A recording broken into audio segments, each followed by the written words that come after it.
అసలు ఏపీ ప్రభుత్వంలో ఏం జరుగుతుంది? ఇప్పటికీ ముఖ్యమంత్రికి, మంత్రులకి తమ తమ శాఖల మీద, ప్రభుత్వం మీద, యంత్రాంగం మీద ఇప్పటికీ పట్టు లేదా? మంత్రులకు తెలియకుండానే పెద్ద పెద్ద వ్యవహారాలు నడిచిపోతున్నాయా? కేవలం అధికారులే సొంతంగా నిర్ణయాలు తీసుకుంటున్నారా? ఇవన్నీ ప్రజలు నమ్మాలా? ఈనాడు పత్రిక అయితే రాసింది ఈరోజు మళ్ళీ కొత్త విషయాన్ని. ఒక ఉన్నతాధికారి మీద మొత్తం నెపాన్ని నెట్టేస్తూ ఒక కథనం రాసింది. మంత్రి ఏం చేస్తున్నారు, ముఖ్యమంత్రి ఏం చేస్తున్నారు, ఇంత పెద్ద వ్యవహారం నడుస్తూ ఉంటే అన్న అనుమానం సామాన్యులకు వస్తుంది, కానీ ఈ పత్రికకు రాలేదు. వైకాపా నేతల కళ్ళల్లో సంతోషం చూడాలని హెడ్లైన్. రిపీట్ ఆర్డర్లతో జగన్ అస్మదీయ సంస్థ సిరిడి సాయికి భారీగా లబ్ధి. తాజాగా 5,000 ట్రాన్స్ఫార్మర్లు కొనుగోలు. ఎస్పీడీసీఎల్లో ఓ ఉన్నతాధికారి నిర్వాకం. వైకాపా హయాంలో ఇష్టారాజ్యంగా దోచిపెట్టిన వైనం. ప్రభుత్వం మారినా ఇప్పటికీ అదే కుర్చీ అదే తీరు అని రాశారు. ఈ సిరిడి సాయి ఎలక్ట్రానిక్స్ ఎవరిది అంటే జగన్మోహన్ రెడ్డి బంధువులదని చెప్తుంటారు. ఆ యజమాని అయితే విశ్వేశ్వర్ రెడ్డి. సో దీన్ని ఆసరాగా చేసుకొని అప్పట్లో కూడా ఇష్టానుసారం ఇలాగే కథనాలు రాశారు. జగన్మోహన్ రెడ్డి అంతా ఈ కంపెనీకి దోచిపెడుతున్నారు, అది చేస్తున్నారు, ఇది చేస్తున్నారు. మరి ఇప్పుడు ఏకంగా 5,000 ట్రాన్స్ఫార్మర్ల కొనుగోలు ఆర్డర్ని ఇచ్చారంట. అది ఒక ఉన్నతాధికారి నిర్వాహకం అంట. మరి గొట్టిపాటి రవికుమార్ ఏం చేస్తున్నారు?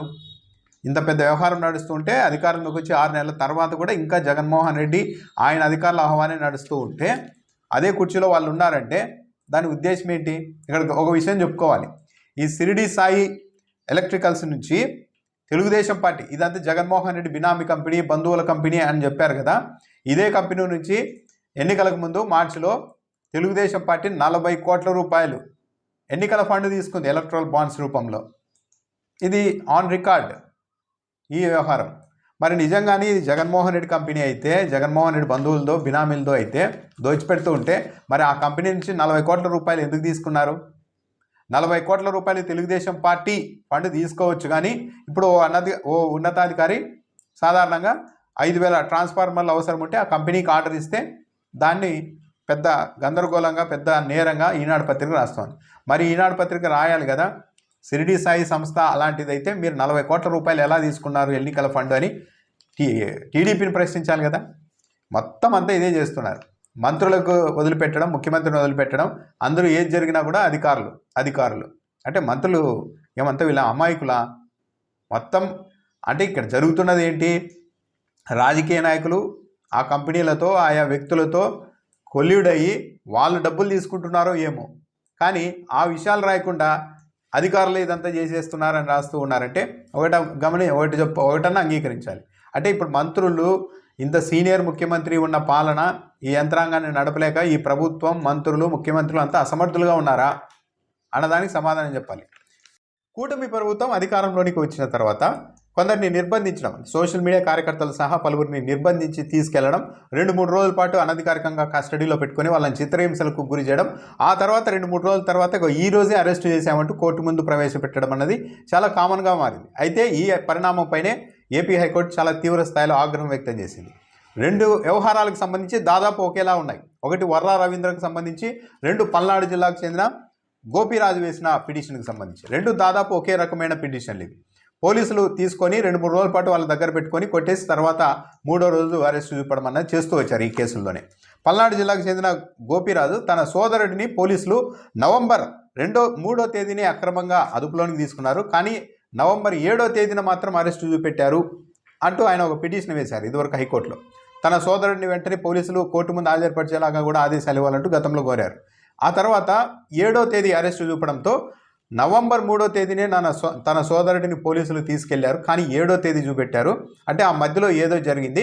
కాబట్టి మాచవరం పోలీస్ స్టేషన్కు, పల్నాడు జిల్లా మాచవరం పోలీస్ స్టేషన్కు సంబంధించిన సీసీ ఫుటేజ్ను కోర్టు ముందు కోర్టుకు సమర్పించేలాగా ఆదేశాలు ఇవ్వాలంటూ కోరారు. గతంలో ఈ విజ్ఞప్తిని మన్నించిన హైకోర్టు మాచవరం పోలీస్ స్టేషన్కు సంబంధించి నవంబర్ 2వ తేదీ నుంచి 8వ తేదీ వరకు సీసీ ఫుటేజ్ను తమ ముందు ఉంచాలని ఆదేశించింది. అయితే సింపుల్గా హైకోర్టుని బోల్తా కొట్టించే ప్రయత్నం చేశారు మాచవరం పోలీస్ స్టేషన్ ఆఫీసర్.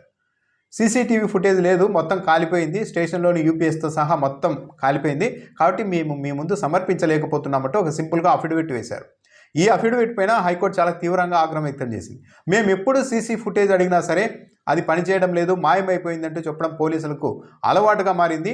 ఇది పోలీసులు అనుకుంటున్నంత చిన్న వ్యవహారం కానే కాదు ఇది.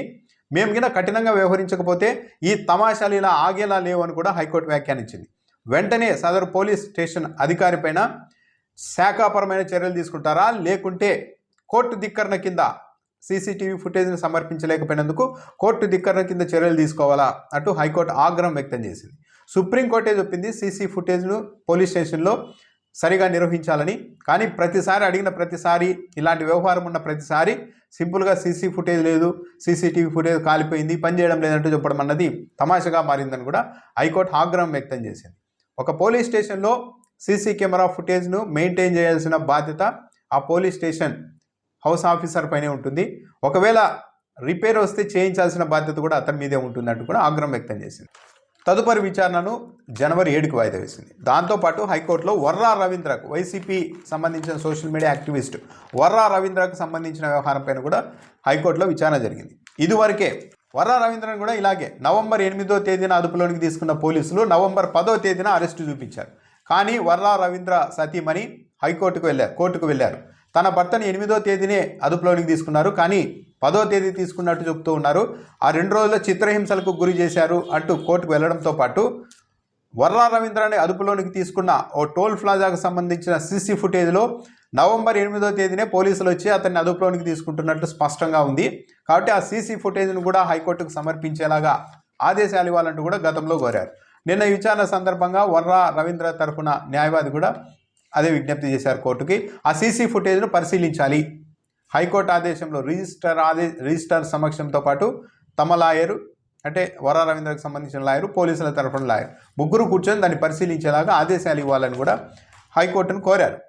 అయితే ఈ సీసీ ఫుటేజ్ను పరిశీలించేందుకు పోలీసుల తరఫు నుండి అడ్వకేట్ జనరల్ అభిప్రాయం తెలుసుకునేందుకు తదుపరి విచారణను వాయిదా వేశారు. జనవరి 7కు వాయిదా వేశారు. సో హైకోర్టు అయితే చాలా సీరియస్గా ఉంది. పోలీసులు అయితే చాలా చోట్ల ఇదే చేస్తూ ఉన్నారు.